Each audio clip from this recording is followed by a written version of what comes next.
5 seconds. महोदय, यह तय कर पाना मुश्किल है कि भ्रष्टाचार की कामयाबी के लिए लोकतंत्र आवश्यक है या फिर लोकतंत्र की सफलता के लिए भ्रष्टाचार अपरिहार्य है। भारतीय लोकतंत्र बहुत कुछ इस दिशा में बढ़ चुका है, यहाँ तक कि अब इससे पीछे हटना हमारी व्यवस्था, विशेषकर लोकतांत्रिक व्यवस्था के लिए कठिन लगता है। पिछले 7 वर्षों में कई रिकॉर्ड टूटे हैं और बहुत से रिकॉर्ड दर्ज हुए हैं। करीब करीब हर आरोपी व्यक्ति ने तमाम व्यवस्था की पोल खोलने की चेतावनी भी दी है। ऐसा नहीं कि यह चेतावनी बेकार या व्यर्थ गई है, बल्कि लगभग सभी मामलों में ऐसी चुनौतियां काफी कारगर साबित हुई हैं। यदि मिसाल पर जाएं तो हर्षद मेहता से लेकर भंसाली और अमीर भाई जैसी बहुत सी मिसालें हमारे सामने हैं। भ्रष्टाचार को यदि श्रृंखलाबद्ध किया जाए तो आज तक कोई भी श्रृंखला टूटती दिखाई नहीं पड़ती है। आज हालात ऐसे बन गए हैं कि संसद से लेकर सर्वोच्च न्यायालय तक भ्रष्टाचार के मुद्दे पर अपनी अपनी चिंता प्रकट कर रहे हैं। कई बार तो हमारे राजनेता अपने देश में फैलते भ्रष्टाचार पर यह कहकर पर्दा डालते दिखाई पड़ते हैं कि भ्रष्टाचार यूरोपियन देशों में भी कम नहीं है। यह कहना कठिन है कि हमारे राजनेता ऐसी दलीलों के जरिए लोकतंत्र में भ्रष्टाचार का औचित्य स्थापित करना चाहते हैं या फिर इसे लोकतंत्र की आवश्यक बुराई के रूप में पेश कर रहे हैं।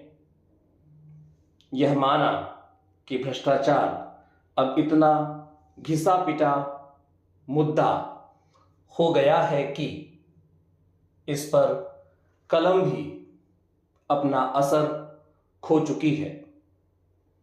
लेकिन यदि भ्रष्टाचार सार्वभौमिक है या लोकतंत्र का अविभाज्य अंग है तो फिर इसका लाभ देश के हर तबके को मिलना चाहिए।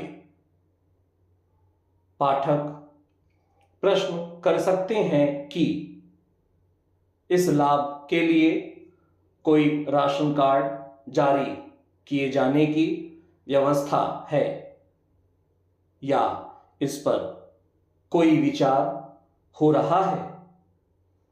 अब तक लोकतंत्र और भ्रष्टाचार के निकट संबंधों को देखते हुए मैं इस नतीजे पर पहुंचा हूं कि भ्रष्टाचार को अधिकार के रूप में मांगना या फिर इसके लिए आंदोलन करना लोकतांत्रिक नहीं ठहराया जा सकता, जबकि यह देश के कई हिस्सों में परोक्ष रूप से मौलिक अधिकार के रूप में इस्तेमाल किया जा रहा है। लेकिन यह अधिकार लिखित रूप में न किसी सरकार ने दिया है और न ही आगे कोई सरकार इस दिशा में ऐसी कोशिश करेगी।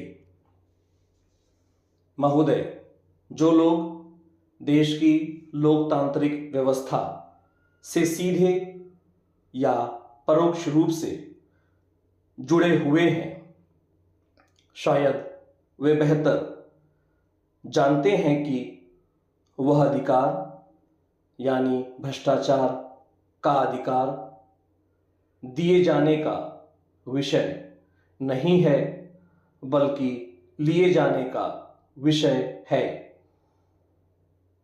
बिहार और उत्तर प्रदेश में हर चीज लोकतांत्रिक है और संवैधानिक भी। कुछ पूर्वोत्तर राज्यों में व्याप्त लोकतंत्र और व्यवस्था से न तो सरकार अनभिज्ञ है और न ही संसद। फिर दक्षिण भारत के राज्यों पर जाएं तो पिछले 7 वर्षों में 70% बैंक घोटालों की कुछ प्राथमिक कड़ियां इन्हीं राज्यों से मिली हैं। प्रश्न यह नहीं कि देश के किस हिस्से में भ्रष्टाचार कम है और किस हिस्से में ज़्यादा, बल्कि प्रश्न यह है कि भारत जैसे विशाल लोकतंत्र में भ्रष्टाचार की लोकप्रियता किस हिस्से में कम है। यदि इस विषय पर एक सर्वेक्षण कराया जाए तो लोकतंत्र के मुकाबले में भ्रष्टाचार की लोकप्रियता कहीं ज़्यादा दर्ज हो सकती है। कई बार राजनेताओं को कहते सुना है कि लोकप्रिय सरकार को कौन हटा सकता है या बर्खास्त कर सकता है। इस अर्थ में यदि किसी सरकार की लोकप्रियता आंकी जाए तो बिहार जैसे राज्य में जो सरकार जितनी लोकप्रिय होगी उतनी ही मजबूत होगी। यानी लोकप्रियता यदि लोकतांत्रिक व्यवस्था की पहली शर्त है तो भ्रष्टाचार को लोकतांत्रिक व्यवस्था से अलग करना आसान नहीं है। बिहार के पूर्व मुख्यमंत्री लालू प्रसाद यादव ने समय समय पर जनता की अदालत में शायद जाने का आह्वान किया है।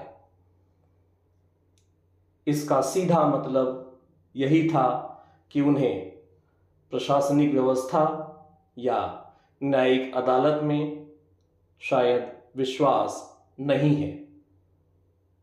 यहाँ यह महत्वपूर्ण है कि लोकतंत्र में सबसे बड़ी ताकत वास्तव में जनता होती है और यदि जन अदालत बनाम न्यायिक अदालत का मामला हो जाए तो वास्तव में कानून और व्यवस्था का बहुत भारी सवाल खड़ा हो जाता है।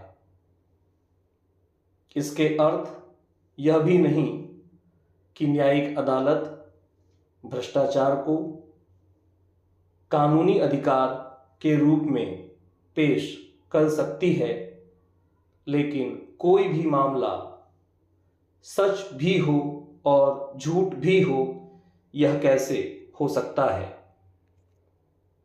भारतीय लोकतंत्र कितना सच्चा है और कितना झूठा, आज यह तय करने का समय आ गया है। लेकिन अब यह प्रश्न देश के चंद बुद्धिजीवियों पर अब और अधिक नहीं छोड़ा जा सकता। इसका निर्णय जनता को ही करना है। जनता को यह समझना होगा कि कोई भी सरकार उसकी इच्छा के विरुद्ध गठित नहीं हो सकती।